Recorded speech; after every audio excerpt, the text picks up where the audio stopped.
Congress MLC Addanki Dayakar మీడియాతో మాట్లాడుతున్నారు. లైవ్లో చూద్దాం. ఈరోజు కృష్ణాకు సంబంధించిన అంశంలో ఇష్టానుసారంగా రాయలసీమను రతనాల సీమగా చేసేందుకు కేసీఆర్ అయ్యజాగిరని చేయబోయింట. రోజా ఇంటికి వెళ్ళి రొయ్యల పులుసు తిని తెలంగాణ ముఖ్యమంత్రి అనుకున్నాడా, లేకపోతే రాయలసీమ ముఖ్యమంత్రి అనుకున్నాడా? జగన్ను పిలిచిండి ఇక్కడికి 4 సార్లు ఏదో సమావేశమైన రాళ్ళు. జగన్ను తెలంగాణకు వ్యతిరేకంగా అన్ని పార్టీలు తెలంగాణకు అనుకూలంగా ఉంటే తెలంగాణకు వ్యతిరేకంగా ఎల్బీ స్టేడియంలో మీటింగ్ పెట్టి తెలంగాణ వాదుల మీద దాడులు చేసిన సంస్కృతి ఉన్నది. మరి జగన్తో ఈ దోస్తాన్ ఎక్కడుండే మీకు అంతా? ఎందుకు ఆ స్థితికి దిగజారిండ్రు? తెలంగాణ ఇవాళ ప్రజలు కోర్స్ మేము తెలంగాణ ఇచ్చినామన్నా, తెలంగాణ తెచ్చినామని మీరంటే ఒకసారి పొరపాటున మీకు అధికారం ఇస్తే తెలంగాణ వనరులన్నింటినీ దోచుకోవడం ఒకటైతే తెలంగాణకు దక్కాల్సిన జలవనరులన్నింటినీ కూడా ఇలా తాకట్టు పెట్టి తగుదునమ్మా అని చెప్పి నీతి వాక్యాలు చెప్తున్నారు. మరి మీ మామ ఎందుకు మాట్లాడట్లేడు? మీ మామ ఏమైనా బహిరంగ సభలకే వస్తాడా? చేసే తప్పులన్నీ చేసిండ్రు కదా. ఈరోజు ఉత్తమ్ కుమార్ రెడ్డి గారు స్పష్టత ఇచ్చిండ్రు. వారు గోదావరి మీద కట్టాలనుకుంటున్న బనకచెర్ల అనేది పర్మిషన్స్ లేకుండా మిగులు జలాలకు రూపమే లేదు. ఏ విధంగా కడతారనేది ఒక చర్చ చేసిండ్రు. మాకు పర్మిషన్స్ ఉన్న 968 టీఎంసీలకు సంబంధించిన అంశంలో ఎందుకు మాకు పర్మిషన్స్ డిలే అవుతుందని నిన్న ముఖ్యమంత్రి గారు ఉత్తమ్ కుమార్ రెడ్డి గారు వారి మంత్రులను తర్వాత సంబంధిత అధికారులను కలిసిన తర్వాత ఇచ్చిన స్టేట్మెంట్లో ఉన్నది. మరి ఎందుకు పర్మిషన్స్ తెలంగాణకు సంబంధించిన ప్రాజెక్టులకు రావట్లేవు? అది వార్దాగా మీద కట్టేది కావచ్చు, తుమ్మిడిహెట్టి మీద కట్టేది కావచ్చు, ప్రతిపాదిత ప్రాజెక్టులు ఏవైనా సరే తెలంగాణకి ఇవ్వడానికి మీకు ఎందుకు బేసిజం వస్తున్నది? ఆయననేమో కేసీఆర్ ఏమో బేసిన్లు లేవు, బేసజాలు లేవు అని చెప్పేసి ఇష్టం వచ్చినట్టుగా వివరించడం వల్ల ఏమైంది? పోతిరెడ్డి హెడ్ రెగ్యులేటరీకి సంబంధించిన చర్చ ఇప్పటికీ సమస్యాత్మకంగా ఉంది. 11,000 క్యూసెక్ల నుంచి 44,000 క్యూసెక్లకు దాన్ని పెంచి మహబూబ్ నగరే కాదు దక్షిణ తెలంగాణకు సంబంధించిన ప్రాజెక్టులకి ఇలా సమస్య వస్తున్న పరిస్థితి. ఎస్ఎల్బీసీ ఏ విధంగా సమస్య అవుతుంది ఫేజ్ 2కు సంబంధించి కూడా. కానీ ఈరోజు వాళ్ళు మాట్లాడుతున్న తీరు చూస్తే ఇష్టానుసారంగా బనకచెర్ల కడుతుంటే ఏం చేస్తుంది కాంగ్రెస్ ప్రభుత్వం? బనకచెర్ల కడుతుంటే మరి ఆ రోజు బనకచెర్లకు అవకాశం ఇచ్చిందే జగన్ కదా, హరీష్ రావు కదా, లేదంటే కేసీఆర్ కదా. బనకచెర్లకు సంబంధించిన అంశంలో ప్రతిపాదనలు మీరు కళ్ళు మూసుకొని కూర్చొని ఇలా ధృతరాష్ట్రుని మాదిరిగా పర్మిషన్స్ తెచ్చుకోవడానికి అవకాశం మీరు కల్పించి, రాయలసీమ ఎత్తిపోతల పథకం కూడా ఉంది ఇంకా దానికి సంబంధించి.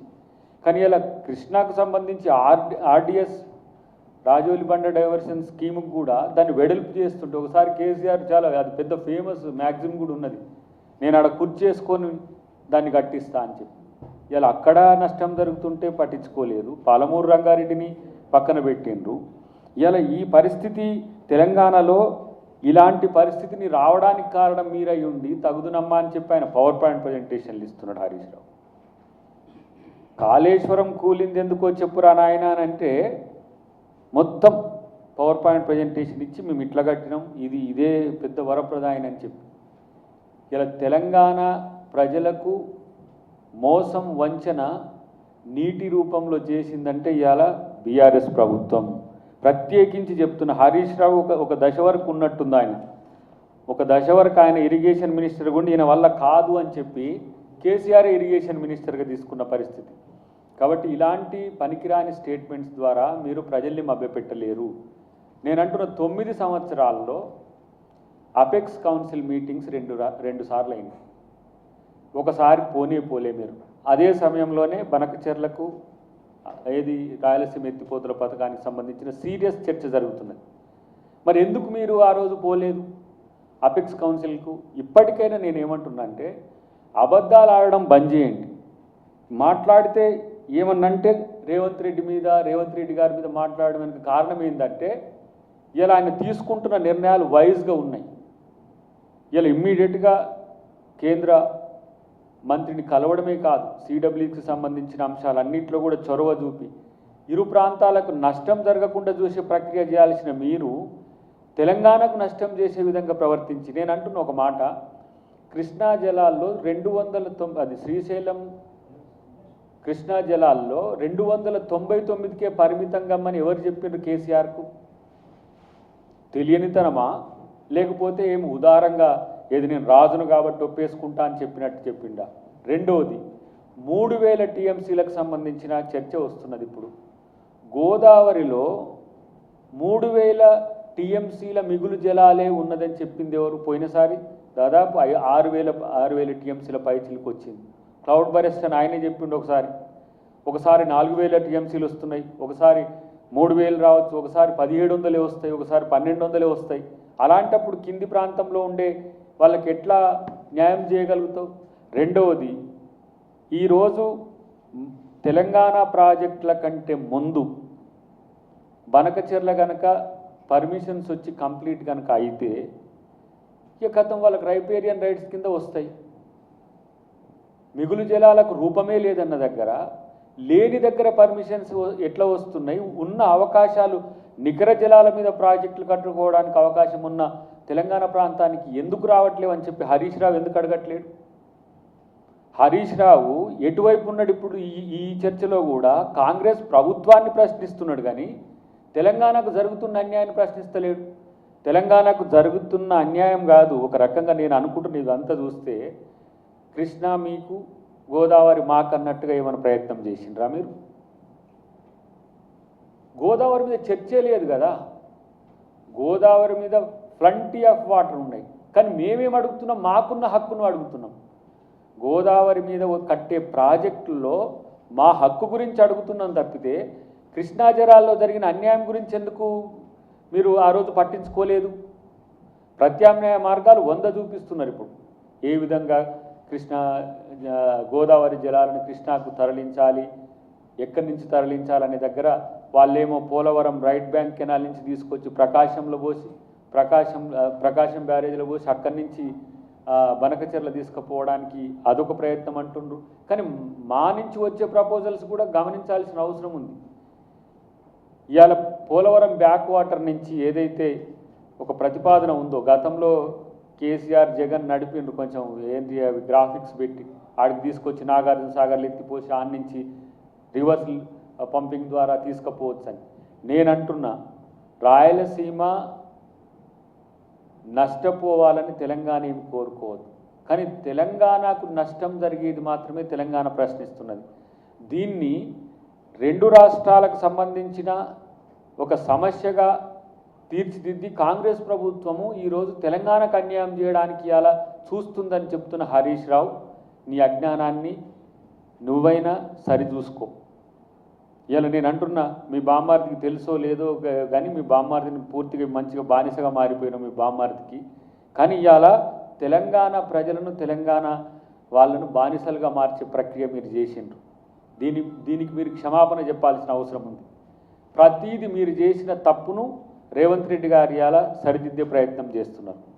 మాట్లాడితే ఇష్టానుసారంగా మాట్లాడవచ్చు, ఎవరు పడితే వాళ్ళే ఎట్లయినా మాట్లాడవచ్చు అనే స్థితి. ఇది ఏం అసలు మీకు ఈ గతి ఎందుకు పట్టిందో నాకు అర్థం కావట్లేదు. సబ్జెక్ట్ ఉన్నట్టు బిల్డప్ ఇస్తున్నారు, చివరాఖరికి వచ్చేసరికి ముద్దాయిలుగా మీరే తెలిసేసరికి మళ్ళీ దాని నుంచి ఫ్రస్ట్రేషన్ వస్తున్నది. ప్రత్యేకించి నేను ఈరోజు అడుగుతున్న హరీష్ రావు, దీని మీద వీలైతే కాంగ్రెస్ పార్టీ, నేను మా ముఖ్యమంత్రి గారిని కూడా కలిసి నేను విన్నవించుకునే ప్రయత్నం చేస్తా. ఎందుకంటే ఈ సత్యాలన్నీ కూడా ప్రజలకు తెలవాలి. టీఆర్ఎస్/బీఆర్ఎస్, అప్పుడు టీఆర్ఎస్గా ఉన్నది, మళ్ళీ ఇప్పుడు అది భారతీయ రాష్ట్ర సమితి అట, మళ్ళీ ఇప్పుడు తెలంగాణ గురించి మాట్లాడతారు. వాళ్ళే కన్ఫ్యూజన్. దీని మీద ఒక స్పష్టత మేధావులతోని, నీటి రంగ నిపుణులతో పాటు ఒక చర్చ పెట్టి టీఆర్ఎస్ పార్టీ లేదంటే బీఆర్ఎస్ పార్టీ తెలంగాణకు చేసిన అన్యాయాన్ని చెప్పాల్సిన అవసరం ఉందని చెప్పి నేను ముఖ్యమంత్రి గారికి నేను విజ్ఞప్తి చేయబోతున్నా. అంతేకాకుండా ముఖ్యమంత్రి గారు నల్లమల సంబంధించి ఏ బేసిన్లో ఉన్నదన్నదాన్ని ముఖ్యమంత్రికి బేసిన్లే తెలియదు అంటున్నారు. మీరు బేసిక్స్ తెలియవు కదరా సన్నాసులారా. ఇలా పెన్నార్ బేసిన్ ఎక్కడ ఉంది, ఏ పర్వత శ్రేణి, అది ఏ పర్వత శ్రేణుల్లో ఉంది చూడండి. నల్లమల ఎంత వ్యాస్ట్గా ఉన్నాయి. కాబట్టి ఏ ప్రాంతం ఎక్కడ వచ్చింది అని అడగడాన్ని దాన్ని పెద్ద ఇళ్ళకే పెద్ద పొడింగులు తెలిసినట్టు. ఇప్పుడు ఎవరు KCR expert in irrigation, Harish Rao expert in irrigation, చుట్టూ ఉండే తోకలన్నీ కూడా వాళ్ళంతా పెద్ద ఇరిగేషన్ ఎక్స్పర్ట్స్ అన్నట్టుగా. ఆ రోజు మీరు పవర్ పాయింట్ ప్రజెంటేషన్తోనే తెలంగాణ ప్రజల్ని మోసం చేసిండ్రు. ఇదే అసెంబ్లీ సాక్షిగా తెలంగాణ ప్రజల్ని మోసం కాదు వంచన చేసిన చరిత్ర మీకున్నది. మళ్ళీ అదే పవర్ పాయింట్ ప్రజెంటేషన్తో ఏదో ఆడ ఉండి లెక్కలు ఎక్కాలు చెప్తే తెలంగాణ ప్రజలు నమ్ముతారు అనుకునే ఒక దుర్మార్గమైన ఆలోచన ఉంటే మిమ్మల్ని ఎవరు పట్టించుకోరు అనే విషయాన్ని మీరు గమనించాల్సిన అవసరం ఉంది. ప్రత్యేకించి తగుదునమ్మా అని చెప్పేసి హరీష్ రావు నీటి సమస్యలు వచ్చినప్పుడల్లా నేనే ఛాంపియన్ అని చెప్పుకుంటూ వస్తున్న పరిస్థితి ఉన్నది. నిన్న మా ముఖ్యమంత్రి గారు చెప్పిన అంశాలన్నీ కనుక మళ్ళీ నేను వల్లవేయను, కానీ ఆ విషయాలు కనుక చూస్తే తెలంగాణకు నీటి ద్రోహం చేసిన దొంగలు బీఆర్ఎస్ నాయకులు. ఇంకా మాట్లాడే నైతిక హక్కు మీకు లేదు. ఇప్పుడు వాళ్లకు హరీష్ రావు ఆ దొంగలకు బాస్ లెక్క తిరుగుతున్నాడు. ఎందుకు మీకు ఇంత దిగజారుడు రాజకీయాలు చేస్తున్నారు? ఎందుకు ప్రభుత్వం యొక్క అంచనాలను తప్పుడుదో పంపించే ప్రయత్నం చేస్తున్నారు? ఇది తప్పు కాదా? తెలంగాణ ప్రభుత్వానికి మీరు ఇచ్చే మద్దతు ఏందో చెప్పగలరా? మీరు పంపించిన ప్రతినిధి వాకౌట్ చేసి వెళ్ళిపోతాడు చెప్పలేక. మరి జరిగిన పరిస్థితిని వివరించే క్రమంలో గత ముఖ్యమంత్రి ఉన్నప్పుడు ఆయన అనాల్సి వస్తుంది, ఎందుకు కళ్ళు మూసుకొని కూర్చుంటారని చెప్పాల్సి వస్తుంది.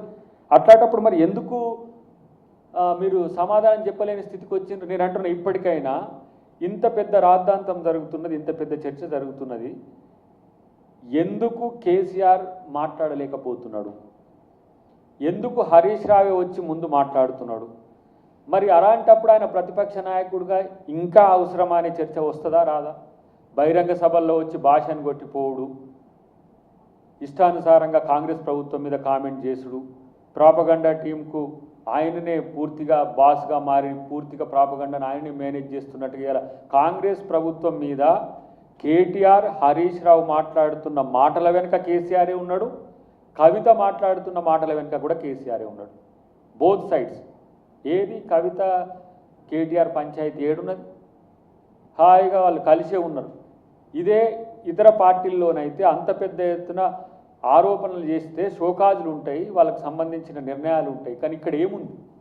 మళ్ళీ కలిసిపోతున్నారు, లోపల మాట్లాడుకొని వస్తున్నారు, బయట కలవకుంటుంటున్నారు. ఇది ఫ్యామిలీ డ్రామా అనేది తెలియదా? ఇంకా మీ నలుగురు శని తెలంగాణకు పట్టాల్సిందేనా? అవసరమా? మీ వల్ల ఏం ఒరిగిందని ఇలా తెలంగాణ రాజకీయాల్లో ఇంకా మీరు అబద్ధాలను ప్రచారం చేయడానుకుంటున్నారో నాకైతే అర్థం కావట్లేదు. కాళేశ్వరం కడితే అది కూలేపాయ. మీరు ఏం చేసినారు? పాలమూరు రంగారెడ్డి నిన్న ఒక పెద్ద ఆయన మహబూబ్నగర్కు సంబంధించిన పెద్ద ఆయన మాట్లాడుతున్నాడు, కృష్ణా జలాల్లో ఉన్న మన వాటాను పూర్తిగా నిర్లక్ష్యం చేయడం వల్ల జూరాల నుంచి ఎత్తిపోసుకునే అవకాశం పోయింది. ఈయన ఇంటేక్ వెల్ తీసుకొచ్చేసి పాలమూరు రంగారెడ్డిని కేఎల్ఐకాన్ని పక్కనే పెట్టిండు, కల్వకుర్తి లిఫ్ట్ ఇరిగేషన్ పక్కనే. దీనివల్ల అక్కడి నుంచి తీసుకురాలేకపోతున్నారు, ఇక్కడి నుంచి తీసుకోవడానికి అవకాశం లేని స్థితి తెచ్చిండ్రు. కాబట్టి ఇలా కృష్ణా జలాల్లో ప్రత్యేకించి ఈ మోసం జరగడానికి కేసీఆరే కారణం. ఆయన ఎట్లా అంటే మన రాష్ట్రంలో రైతులు చచ్చిపోతుంటే కర్ణాటకకు పోయి పైసలు ఇచ్చినట్టు, పంజాబ్ రైతులకు డబ్బులు ఇచ్చినట్టుగానే మన నీటిని తీసుకుపోయి పూర్తిగా ఆయన రాజు చేసినట్టుగా చేసిన పరిస్థితి మనకు కనబడుతున్నది. కాబట్టి తెలంగాణకు ద్రోహం చేసిన ద్రోహులుగా మిమ్మల్ని చూస్తారు మిస్టర్ హరీష్ రావు. మీకు తెలిసి తెలియని మిడిమిడి జ్ఞానంతో మీకే తెలిసినట్టుగా మీరే అనుకొని చేసే ప్రకటనలు తెలంగాణ ప్రజలు నమ్మకండి అని చెప్పి నేను వారికి విజ్ఞప్తి చేస్తున్నాను. ఎందుకంటే ఇట్లాంటి పవర్ పాయింట్ ప్రజెంటేషన్లతోనే, ఇట్లాంటి అరకొర తెలివితోనే అట్లాంటి ప్రాజెక్టులు కట్టి 1,00,000 కోట్ల రూపాయల నికర నగదు మళ్ళీ కార్పొరేషన్ అప్పుల పేరు మీద మూడో టీఎంసీకి కూడా మళ్ళీ ఇంకో 3వ లైన్ కూడా ప్రయత్నం చేసిండ్రు. ఇలా మీ యొక్క దీవెనల వల్ల ఆ కాళేశ్వరం 3వది రాలేదు, కానీ అట్లా కూడా అబద్ధాలు చెప్పేసి ఇంకో పర్మిషన్ తీసుకొచ్చి కూడా తెలంగాణ ప్రజల మీద ఆ వైట్ ఎలిఫెంట్ను వృద్ధి పడేసే ప్రయత్నం ఉంటుండే. కాబట్టి ఇవాళ నీటి విషయంలో నిజంగా టీఆర్ఎస్ మిత్రులు మాట్లాడే నైతిక హక్కును కోల్పోయి ఉన్నారని చెప్పి మేము తెలియజేస్తున్నాం. నేనంటున్నా, మిగులు జలాల్లో బచావత్ ట్రిబ్యునల్ ఏ వాటాని ఇస్తే ఆ వాటాని తీసుకుంటాం. 968 మాకు నికర జలాల్లో వాటా, మిగులు లేదంటే వరద జలాల్లో ఎంత వాటా వస్తే అంత వాటా తీసుకుంటాం. మీరు ఎందుకు అడగరా అంటుండే ఆయన. ఫస్ట్ అపెక్స్ కౌన్సిల్లో మీరెందుకు ఇంతవరకు అపెక్స్ కౌన్సిల్కి పోకుండా ఉన్నారో ఒక్కసారి పోయి మళ్ళొక్కసారి ఎందుకు బంద్ చేసిండ్రో చెప్పండి. నేను ఇప్పుడు కేంద్ర ప్రభుత్వాన్ని మేము డిమాండ్ చేస్తున్నాం. అపెక్స్ ఇప్పుడు ఇద్దరు ముఖ్యమంత్రులతో కలిసి మీరు పెట్టిన దాని దగ్గర గోదావరి జలాల మీద, కృష్ణా జలాల మీద రిడ్రెసల్ ప్రపోజల్స్ తీసుకోండి. కృష్ణా జలాలకు సంబంధించిన అంశంలో దక్షిణ తెలంగాణకు సంబంధించి పూర్తిగా అన్యాయం జరుగుతున్నది. ఈ విషయంలో కేసీఆర్ చేసిన తప్పును సరిదిద్దాలంటే మళ్ళీ రిడ్రెసల్ పాలసీ తీసుకోవాల్సిన అవసరం ఉంది. 299 టీఎంసీలే కాదు, అంతకంటే ఎక్కువ రావాల్సిన వాటా వల్ల మహబూబ్ నగర్ కానీ, నల్గొండ కానీ, ఖమ్మం కొంత ప్రాంతం కానీ నష్టపోతున్నదని మేము ఇలా కేంద్ర ప్రభుత్వానికి లేదంటే సిడబ్ల్యూస్కి సంబంధించిన వాళ్ళకు కూడా ఇలా మేము డిమాండ్ చేస్తున్నాం. అపెక్స్ కౌన్సిల్ పదే జరగకపోవడానికి కారణం ఏంది అని అంటే, ఒక పార్టీ వస్తే ఇంకొక పార్టీ రావట్లేదని ఒక మిత్రుడు చెప్తున్నాడు. ఏ పార్టీ రావట్లేదంటే తెలంగాణ పార్టీ రెండోసారి రాలేదు, తెలంగాణ వైపు నుంచి రాలేదు. ఇప్పుడు 2 బోర్డులు, అది కృష్ణా కానీ గోదావరికి సంబంధించిన అంశంలో కృష్ణా మీటింగ్లకు ఆంధ్రప్రదేశ్ నుంచి అధికారులు కానీ దానికి సంబంధించిన ఎవరైతే బాధ్యులు ఉంటారో వాళ్ళు రావట్లేరు. కాబట్టి ఇలా తెలంగాణకు జరుగుతున్న అన్యాయం మీద, తెలంగాణకు జరుగుతున్న నష్టం మీద రేవంత్ రెడ్డి గారు తెగించి కొట్లాడే దమ్ముంది.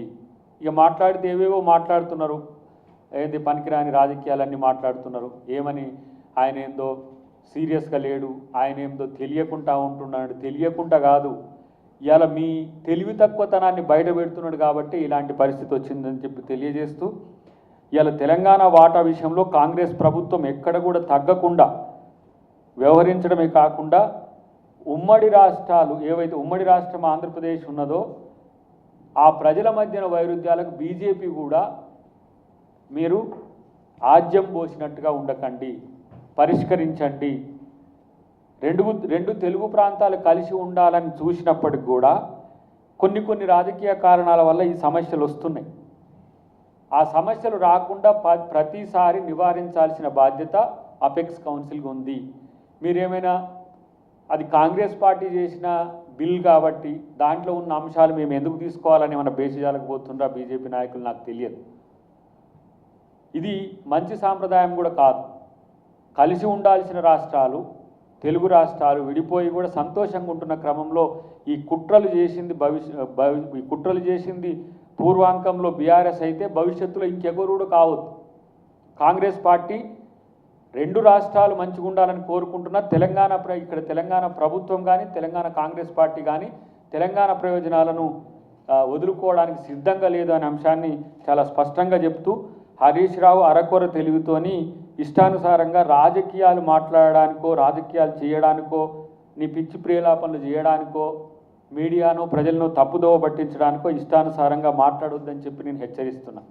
ఎందుకంటే ప్రజాప్రతినిధిగా ఉండి, గతంలో మాజీ మంత్రిగా ఉండి మీరు ఎందుకు, నేను అంటున్నా ఇక్కడ పోలవరంకు సంబంధించిన అంశంలో 80 టీఎంసీలు ఇతర రాష్ట్రాలకు సంబంధించిన వాటా రావాలి.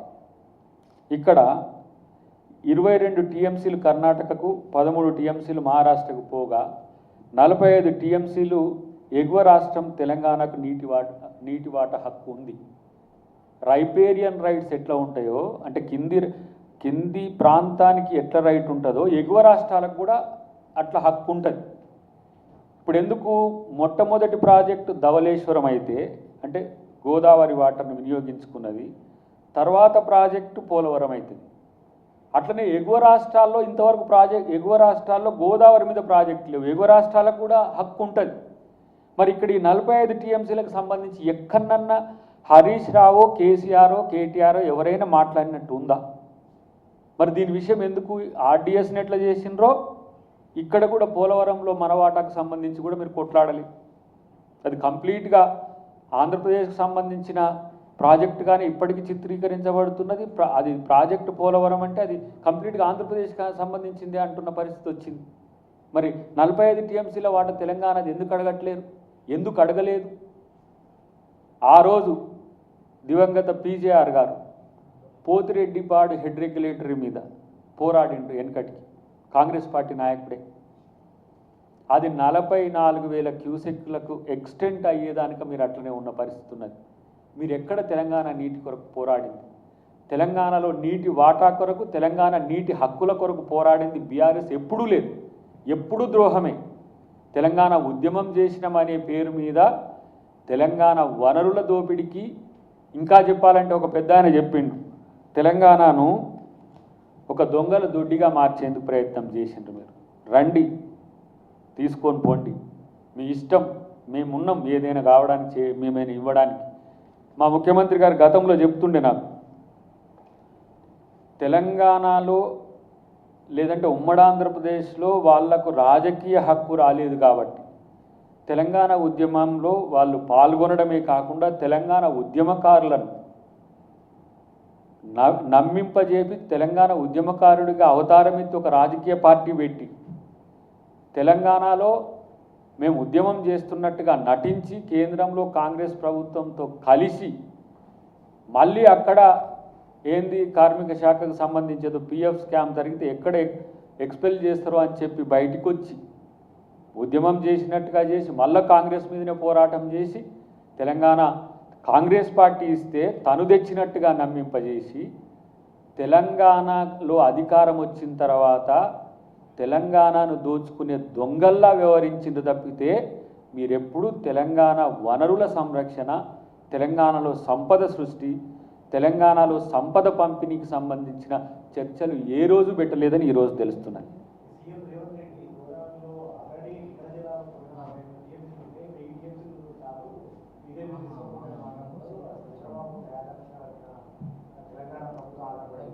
ఇప్పుడే 968 టీఎంసీలు నికర జలాల్లో మా వాటా. నికర జలాల్లో బచావత్ ట్రిబ్యునల్ ఇప్పుడు ఆ అవార్డు ప్రకారం మాకు 1000 టీఎంసీలు వస్తే మాకు 1000 ఇవ్వాలి, 2000 వస్తే 2000 ఇవ్వాలి. దానికి కూడా కొట్టాడాల్సిన అవసరం ఉంది, ట్రిబ్యునల్ చెప్పిన ప్రకారం వస్తుంది.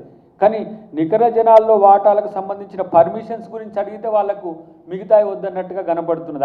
అదే కదా ఇప్పుడు హరీష్ రావు చేసే జిమ్మిక్ అంతా కూడా మీరు 2000 అడగాలి, మీరు 2000 టీఎంసీలు అడగాలి. మరి మీ మామ 3000 టీఎంసీలే ఉంటాయని ఎందుకు అన్నాడు? 3000 టీఎంసీలే అని ఎవరు చెప్పమన్నారు? వాళ్ళు ఒక లెటర్ చూపిస్తున్నారు, మేమే సిడబ్ల్యూసీకి రాసిన లేఖలో 3000 టీఎంసీలు ఉంటాయి, ఇగో ఇట్లా చేయమని చెప్పి మేమే చెప్పినామని చెప్తున్నారు. 3000 టీఎంసీలు అని చెప్పినా ఇప్పుడు మేము కాదంటే మేము కాదంటారు, ఏది కాళేశ్వరం కాక డిజైన్ అంటే నేను కాదంటే నేను కాదని తప్పించుకున్నట్టు 3000 టీఎంసీలు ఇనాన్ యావరేజ్ అని చెప్పి తేల్చిందే కేసీఆర్ అని మొన్న ముఖ్యమంత్రి గారు చెప్పిండ్రు కదా.